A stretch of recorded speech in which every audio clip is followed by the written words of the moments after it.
Assalamualaikum warahmatullahi wabarakatuh. Saya Aisyah Eka Safitri dari Fakultas Ekonomi dan Bisnis jurusan Akuntansi.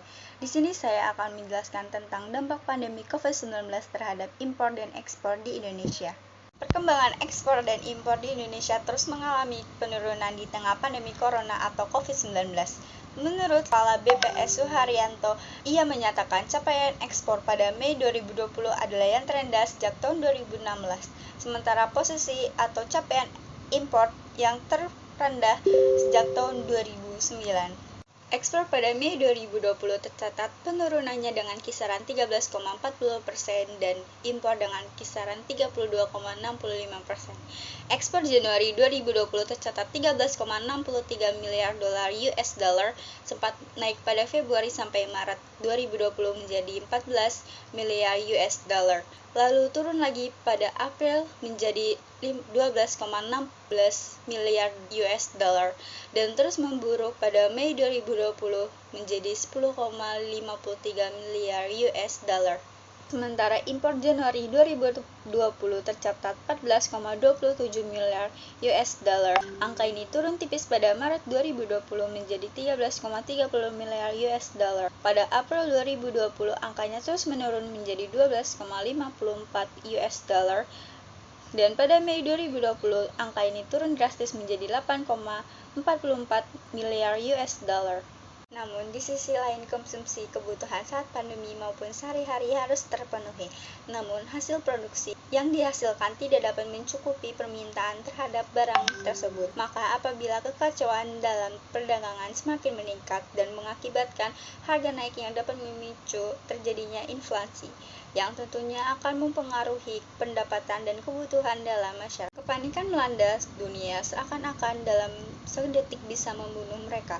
Kehidupan yang sebelumnya sangat berbeda dengan saat ini, apalagi dengan perdagangan dalam negara sendiri. Beberapa yang mengekspor barang produksi mereka sebelum terjadinya pandemi ini hingga dapat berhasil mencapai pendapatan dan nilai pajak yang diterima. Namun sedang memasuki tahun 2020 kini mulai pudar atas pencapaian dan kelancaran dan dalam mengekspor maupun impor akibat kedatangan virus yang tidak diundang. Negara yang menjadi tujuan utama pasar ekspor di Indonesia seperti China, Amerika Serikat, India, Singapura, dan lain-lain yang mengalami kontraksi ekonomi berakibat pada kontraksi permintaan produksi Indonesia yang selama ini diekspor maupun diimpor.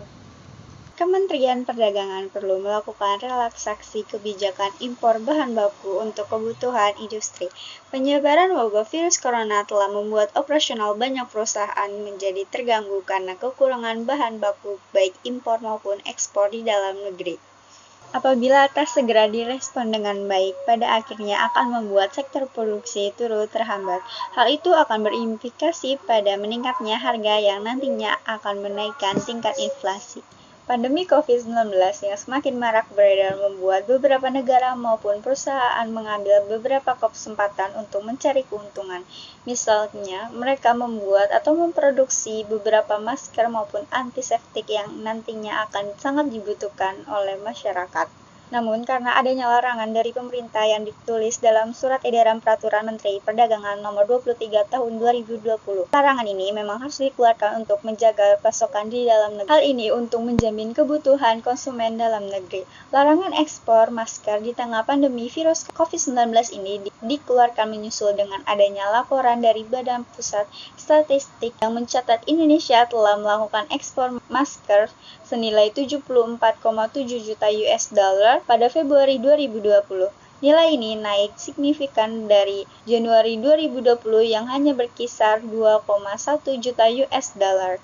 Apabila terdapat beberapa negara yang sangat memerlukan produk ini, maka Indonesia dapat mengekspornya dengan beberapa ketentuan yang menjadi kebijakan, seperti Indonesia mengutamakan dalam negeri sendiri atau negara-negara yang terkena dampak pandemi COVID-19 paling parah. Jika kegiatan ekspor maupun impor di Indonesia semakin bebas dan tidak ada aturan yang berlaku, maka berpotensi memberikan beberapa dampak yang ditimbulkan. Misalnya, barang yang telah masuk tidak dapat dilakukan pengujian terhadap hasil tes dengan keadaan kebersihan barang, dan apabila telah sampai pada konsumen maka akan berpotensi menyebarkan virus. Kemudian, apabila sektor perdagangan di Indonesia mengalami penurunan, maka harus ada kebijakan yang dilakukan. Jika Indonesia masih mengimpor dari beberapa negara, misalnya dalam kebutuhan pangan, maka Indonesia harus meningkatkan mutu pertanian maupun beberapa kebutuhan lainnya. Kebijakan yang diambil pemerintah dalam menanggapi ketergantungan Indonesia dalam mengimpor dari Cina misalnya, dengan melakukan upaya mengeluarkan larangan mengimpor hewan hidup dari Cina. Larangan impor ini diambil untuk mengantisipasi penyebaran virus corona dari hewan. Untuk perdagangan produk pertanian, saat ini Kementerian Pertanian sudah berupaya membuat langkah kebijakan untuk mengantisipasi penurunan ekspor pertanian ke China.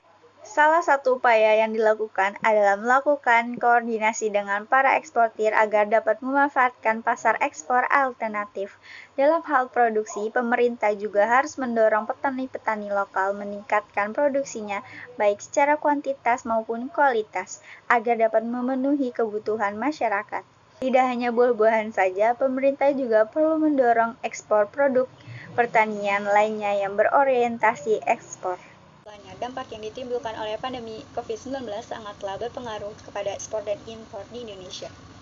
Persentase impor dan ekspor di Indonesia mengalami penurunan produksi yang cukup signifikan karena adanya pandemi COVID-19 ini. Namun hal ini tidak sepadan dengan angka permintaan barang produksi kebutuhan sehari-hari yang terus meningkat atau bertambah, yang berakibatkan pada kontraksi permintaan produk-produk Indonesia yang selama ini diekspor maupun diimpor. Sekian penjelasan dari saya, kurang lebihnya mohon maaf. Wassalamualaikum warahmatullahi wabarakatuh.